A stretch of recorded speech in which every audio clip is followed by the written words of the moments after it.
Good morning, coffee talkers, stowaways, and clingers on. Welcome to Coffee Talk number 42. I'm Mark Bradberry.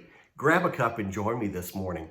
Hey, have you ever noticed that there are those times in life in which we are seemingly wired to ask the big questions? You know, things like, where did life come from? How did the universe begin? How did God become God? What's for dinner?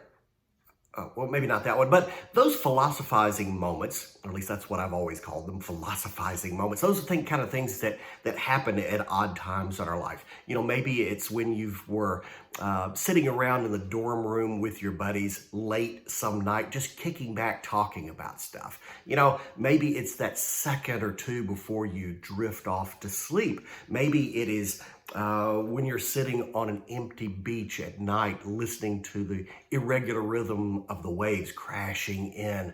You know, maybe it's that moment after a fantastic date has wrapped up and the door has just closed behind you and you go, yes. Well, you know, we wonder about why things are the way that they are. You know, both the big things and the small things. And, you know, asking why is not a bad question at all, but it is a curious question, a very curious one indeed. What does it all mean? What do you make of all this stuff? How do you respond?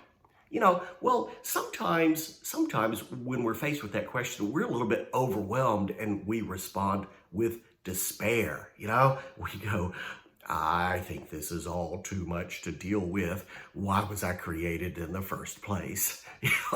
Sometimes we respond with chaos. We go, I'll go here and here and here and here, and I'll do this and I'll do that and the other thing. So fire up the improbability drive, hit the red button, and off we'll go.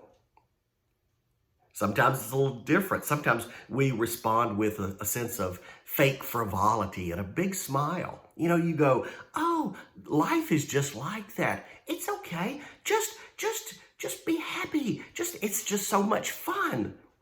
You know, sometimes we respond to it by surrounding ourselves with lots of useless tools as though we might use them. You know, things like a towel or a travel guide. And then we try to stay one step ahead of the problem. And by the way, don't forget your towel. You know, sometimes we just kind of kick back from it and we just have to readily admit our confusion and acknowledge we don't know what the heck is going on. You know, it's those times we should have listened to our mothers when we were young. Yeah, listen, maybe one of those is you. Yet, perhaps, just perhaps, there is a different way. Maybe it's sometimes just okay to acknowledge life as the way it is as a gift and be amazed. Wow, you know, that question has been floating around in human consciousness for thousands and thousands of years, throughout recorded human history, in fact, which is a very long time. There was this guy named Agur, I'm not sure how to pronounce it, and he happened to be the son of Jaka. I'm not sure how to pronounce that either, but he wrote this a long, long time ago, probably while he was sitting in a dorm room somewhere, but he said, there are three that are too amazing for me, and four that I don't understand. He said, the way of an eagle in the sky, the way of a snake on a rock, the way of a ship on the high seas, and the way of a man with a young woman. Now, that last one is particularly problematic. I've heard it has something to do with Mars and Venus, but I'm still trying to figure it out, to be honest with you. But did you know that science explains the how of things? Yeah, science kind of breaks down how things work, but science does not address why. I wonder, what is the meaning of life, the universe, and everything? I think about it, and then I think, what's for dinner?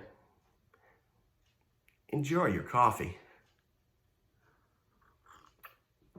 And don't forget your towel.